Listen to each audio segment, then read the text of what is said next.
Hello and welcome families. My name is Joanna Washington and I am the Advanced Academics Coach here at Gunston Middle School. I am sending out this pre-recorded video as my spring informational session. I will be available during student conferences this week. Conferences will be held here at Gunston on Thursday from 12:30 to 3:30 and Friday all day from 8 to 3. Parents will have the opportunity to meet with their students' teachers for a quick 5-minute discussion. I will be available during this time if you would like to come speak with me personally. Today, I will be sharing information about our screening and identification process. If you would like to ask any questions or if you have any type of concerns, please feel free to email me at joanna.washington@apsva.us. Please be sure to include your name, your student's name, your contact information, and the best time to reach you. My objective is to provide an overview of the advanced academics and talent development, screening, and identification process.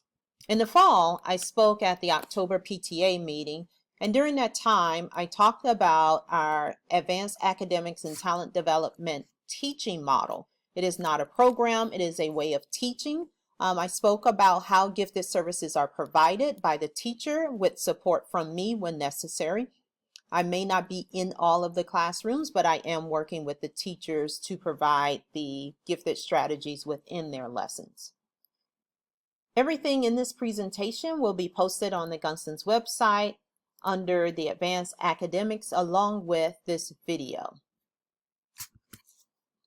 Based on APS's talent development model, students can be identified in academic areas in grades K through 12. Also in visual and performing arts, and that will be in grades 3 through 12. Students are considered for gifted services on a yearly basis. Anyone who knows a child can submit a referral for gifted services. Please know that there is a 90 instructional day process to allow for teachers to get to know your child as a learner and for the school to gather supporting information for the screening portfolio. Referrals are accepted up until April 1st of that school year. Any referrals after April 1st will be evaluated the following school year. Keep in mind, if teachers see a need for challenge or depth and complexity, they do not need a formal identification to adjust curricular content for students.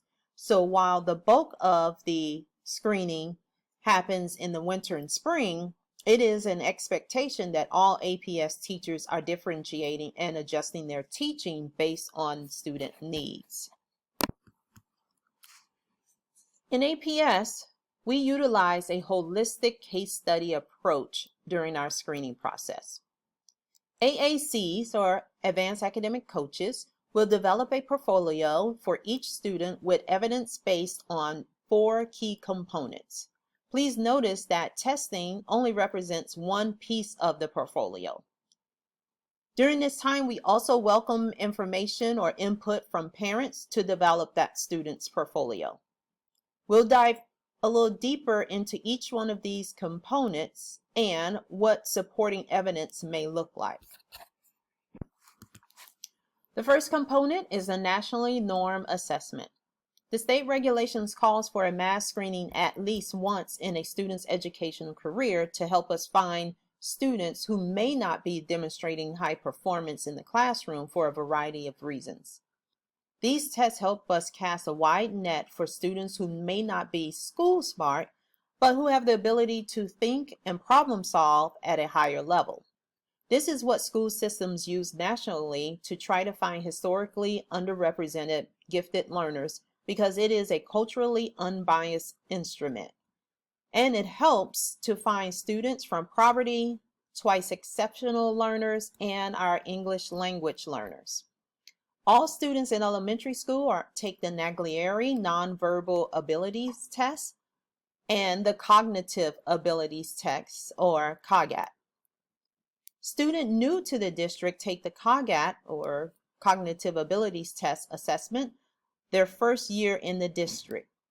Our students took this test in November And AACs review the results of the COGAT and automatically refer students scoring a 120 or above. Our second component is to view the school-based achievement. School achievement data can provide evidence of specific content or talent areas, potential, or interests. Such examples of achievement data may include, at the county level or state level, students' SOLs, the MAP, Reading and Math Growth Assessment, the Virginia Growth Assessment. At the school level, we have ongoing formative and summative assessments from teachers. At the individual level, this would be any honors or distinctions that the students may have cooperated or participated in, any type of self-selected work samples that are provided by the student. Now we look at student behaviors and characteristics. Observation data on a student's behaviors and characteristics provide insight on moments that are not always documented. And this could be something like class discussion inputs, problem-solving abilities, creative and imaginative ideas students may have. These observations are crucial in understanding the whole child. The local school committee meets to complete the gifted behavior commentary form on each student referred for gifted services. Team documents observed behaviors and characters in a variety of settings across the 4 major content areas. Parent information form also provides valuable information on what advanced behaviors are being observed at home. Here are the 4 categories for the gifted behavior commentary form that teachers complete, as well as the parent information form that is completed by parents.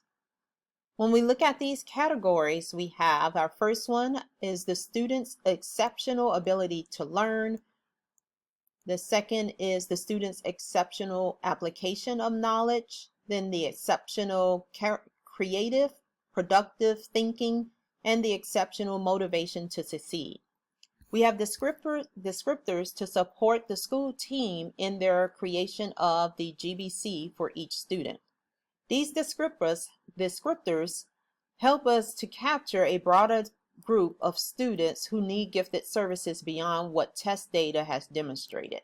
Using such behavior and characteristic observations data from school and home is best practice in facilitating an equitable identification process and provides opportunities to gather information on unique and diverse experiences across diverse populations.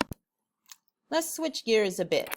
AACs also lead screening and identification process for our visual and performing arts. Students may be referred starting in grade 3 for our visual and performing arts. Anyone who knows the child may refer him or her for gifted services. Like the academic referrals, the bulk of this work happens in the winter or spring. If you refer a child in the fall, there is a 90 instructional day process to allow for teachers to get to know your child and develop that portfolio of work to support the process. Again, like the academic referrals, teachers do not have to wait for an official identification to provide depth and complexity for students who demonstrate a need for this level of differentiation. Now, once identified in art, differentiation happens within the art class. Classroom teachers also are made aware of the student's artistic talent and can differentiate project options to support development of the artistic talent. Students will be encouraged to participate in any competitions or events to showcase their talents. Now, how might this look in a music class? Well, once identified in music, differentiation happens in a music class. Classroom teachers also are made aware of the students' musical talent and can differentiate project options to support development of that talent. Well, now let's review how identification is communicated. The screening and identification process is detailed on the APS website for advanced academics. At the end of the referral process, a committee comprised of the AAC, the students, teachers, counselor, and the grade level administrator meet to review the student's portfolio and determine eligibility for gifted services. Identification decisions are communicated to parents through email for approval.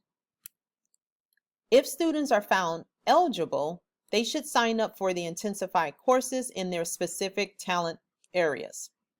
We will have intensified courses in English Language Arts in grades 6 through 8. We'll have intensified science in grades 6 through 8. We have intensified U.S. history in grade 6 and intensified civics and economics in grade 7. We have intensified courses in math, but those course selections are determined by our district office.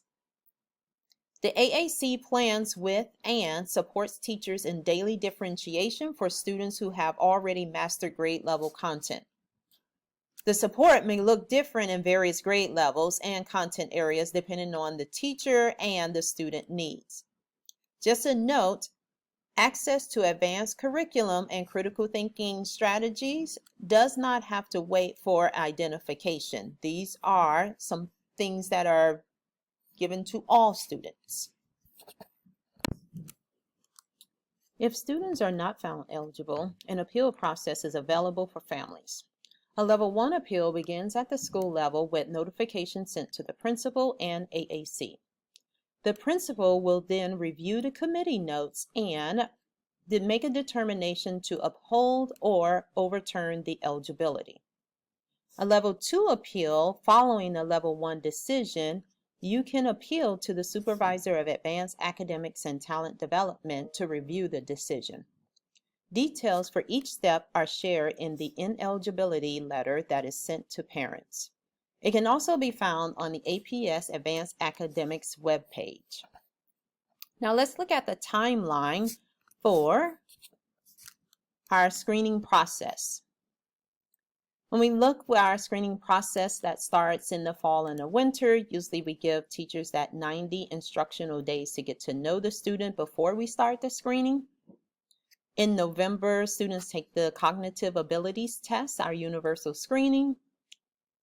We look at our communication to parents that is usually ongoing throughout the school year.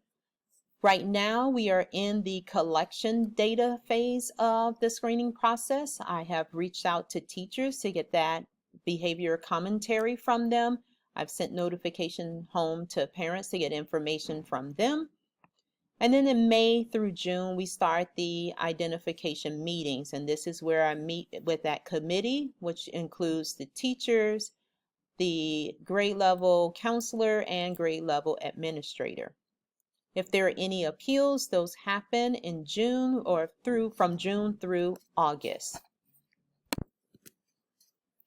Here are some parent resources. We have the Virginia Association for the Gifted, the National Association for the Gifted, and Supporting Emotional Needs of the Gifted.